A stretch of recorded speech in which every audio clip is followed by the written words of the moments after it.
Tu prends des photos depuis un moment, mais t'aimes un peu tout shooter. Tu shootes des portraits, de la mode, de la photo de rue, des photos de paysage, etc. Et tu sais qu'il y a beaucoup de photographes qui disent qu'il faut que tu trouves ton style, mais tu sais pas du tout comment trouver ton style, comment identifier ce que tu veux faire dans tes projets photos, et tu sais vraiment pas comment tu vas faire pour te créer un style identifiable qui va donner envie aux gens de te booker sur des shootings photos. Et si je te disais que t'as pas besoin de choisir pour définir ton style, mais que tu as juste besoin de structurer ta pratique différemment. Reste bien jusqu'à la fin parce que je vais te donner vraiment des conseils qui vont te permettre de trouver ton style sans t'enfermer dans ta pratique photo, mais plutôt justement en t'ouvrant plus de portes. Déjà, il faut que tu saches ce que ton style photo n'est pas. Parce que ton style photo, ça va pas être un seul style de retouche qu'on va retrouver dans toutes tes photos avec une seule couleur dominante. Ton style photo, c'est pas le fait que tu shootes à chaque fois avec un 50 mm comme objectif ou je ne sais quel objectif. Et surtout, c'est pas une case dans laquelle tu dois t'enfermer, parce que par définition, la photo c'est un métier et une passion créative. Et en fait, s'enfermer dans sa créativité, c'est la meilleure manière de devenir un artisan plus qu'un artiste.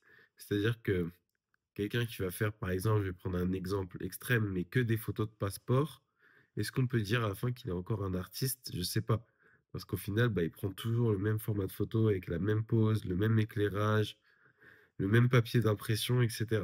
Donc, le but, c'est vraiment de ne pas s'enfermer et d'avoir en fait un style qui va pas être une prison, mais qui va seulement être le reflet de ce qu'on est, de ce qu'on aime observer, de notre manière d'observer les choses et du regard qu'on porte sur les choses, des émotions qu'on veut transmettre et qu'on ressent, de notre rapport à la lumière, à la manière d'écrire avec la lumière, de notre rapport aux modèles et de notre manière de diriger ces modèles. Et tout ça, en fait, c'est des choses qui vont évoluer avec le temps et c'est totalement OK. Et c'est là où vraiment, faut pas que ce soit une prison, le style. Maintenant, il faut quand même avoir une certaine ligne directrice dans nos photos. Parce qu'avoir un style, c'est quelque chose qui va rassurer les futurs clients. Parce qu'en fait, quand tu as un style, tu vas avoir une vraie image pro et une vraie image de marque qui sera liée aux photos que tu prends, qui sont en fait le produit que tu vends. Et ça va beaucoup rassurer les futurs clients et surtout, ça va attirer des clients qui du coup te correspondent à 100%. Parce que ça va t'attirer des clients qui vont être attirés par ton style de photo. Et du coup, il faut vraiment que tu te rendes compte que c'est un bon signe. Si jamais un jour tu as un prospect qui vient te parler et qui te dit ah, je veux des photos exactement dans ce style-là et qui te montre du coup des shootings que tu as l'habitude de faire. Parce que ça veut dire que le prospect, il vient pour toi, pour ce que tu as l'habitude de faire et pour le regard que tu as sur le monde et les émotions que tu transmets dans tes photos. Et du coup, le fait d'avoir ton style à toi, fort, identifiable, etc., ça va te permettre de ne pas avoir à être comparé aux autres, parce que du coup, tu vas être ton propre marché, tu vas être ta propre concurrence. Et surtout, tu auras beaucoup moins de pression parce que tu auras plus confiance dans ton travail vu que les gens viendront précisément pour ton travail et ce que tu as l'habitude de faire. Et surtout, les clients qui bosseront avec toi, du coup, ils vont bosser avec toi parce qu'ils ont vraiment envie de faire appel à toi, ton style, ton œil. Et du coup, ça va t'apporter vraiment une confiance accrue dans tes shootings.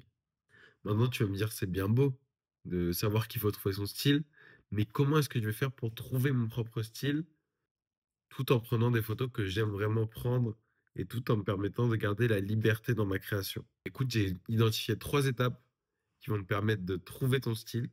Et si tu les appliques toutes les trois avec rigueur, tu vas voir que ça va être plutôt facile pour toi de trouver une ligne directrice dans tes projets. Donc déjà, la première étape, ça va être de trouver ce que tu shootes naturellement et ce que tu as réellement envie de shooter au fond de toi. Déjà, il faut que tu te demandes quel shooting tu ferais sans être payé. C'est-à-dire quels shootings te font tellement kiffer que même si tu n'étais pas payé pour les faire, bah, tu irais quand même sur place pour faire le shooting, faire tes retouches, ton tri, juste pour le projet artistique. Ça va être vraiment un excellent indice pour savoir ce que tu aimes réellement shooter au fond de toi. Ensuite, il faut que tu vois aussi dans quel shooting tu te sens réellement à fond. Parce que parfois, il y a des shootings où tu es un peu dans ta tête, tu sais pas trop quoi faire, tu te demandes quelle pose donner au modèle et tout.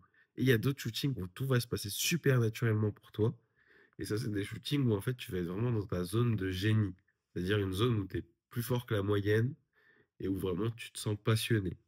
Et enfin, faut que tu te demandes quelle émotion tu aimes capturer. Parce qu'il y a beaucoup de photographes qui savent pas en fait quel type d'émotion ils aiment capturer. Et du coup, ils font un peu ça au hasard. Alors qu'au fond, si tu identifies ces 3 points, tu auras déjà de beaux indices pour savoir quel shooting tu veux faire. Ensuite, il faut que tu te rendes compte des automatismes que tu as. Souvent, si tu reviens voir tes shootings précédents, que tu regardes un peu quelle photo t'as préférée, quelles photos tu trouves les plus belles, etc., tu vas te rendre compte qu'il y a pas mal de choses que tu répètes sans t'en rendre compte et que c'est là où tu es dans le meilleur niveau que tu puisses fournir. Et souvent, en fait, ton style, il existe déjà, mais il est caché dans tes photos préférées. Moi, par exemple, je connais mon style, je sais que c'est un type de prise de vue, lifestyle, etc. Et en fait, j'ai toujours pris des photos comme ça, mais je me rendais pas compte que c'était mon style et que c'était là où j'étais le plus fort. Mais avec le temps, j'ai fini par identifier ça parce que quand tu reviens sur tes shootings plusieurs semaines, plusieurs mois après, tu commences à identifier en fait une ligne directrice qui va vraiment conduire tes photos qui sont les plus belles, les plus réussies et celles qui transmettent le plus d'émotions en fait. Donc vraiment, faut que tu gardes en tête que ton style est vraiment très sûrement déjà là, mais qu'il faut juste que tu le nommes et que tu l'identifies. Et enfin, la troisième grande étape pour commencer à structurer et identifier ton style, ça va être une fois que tu auras trouvé un peu la zone dans laquelle tu es le plus fort, et ben, il va falloir que tu affirmes cela sur Instagram et sur ton portfolio, etc. C'est-à-dire qu'il faut que ça soit vraiment un manifeste de ce que tu veux transmettre au monde. Comme ça, les gens ils vont commencer à comprendre qui tu es et ce que tu veux transmettre. Et une fois que tu auras fait ça, il faudra aussi que tu identifies ce que tu refuses catégoriquement de prendre en photo et de faire. Comme ça, tu auras ce que tu veux vraiment faire, ce que tu refuses de faire, et tout le spectre entre les deux, c'est des choses que tu peux t'autoriser à faire, et c'est des shootings que tu vas pouvoir accepter.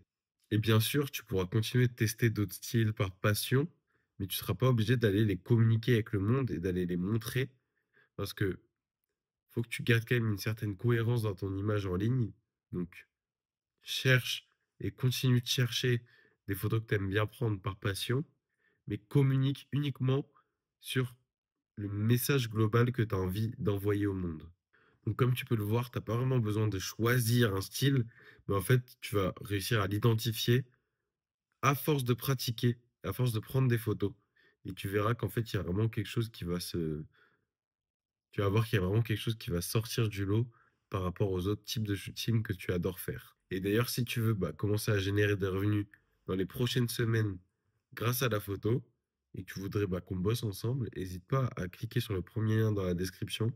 Il y a une vidéo 100% gratuite que j'ai tournée qui va te permettre de voir ma méthode et comment je vais pouvoir t'accompagner à devenir photographe pro dans les prochaines semaines ou les prochains mois. Le lien est dans la description, clique dessus et on se retrouve de l'autre côté. Sur ce, n'hésite pas à lâcher un like, à t'abonner et on se retrouve dans une prochaine vidéo pour que je t'aide à générer des revenus avec la photo et à t'épanouir dans ta passion.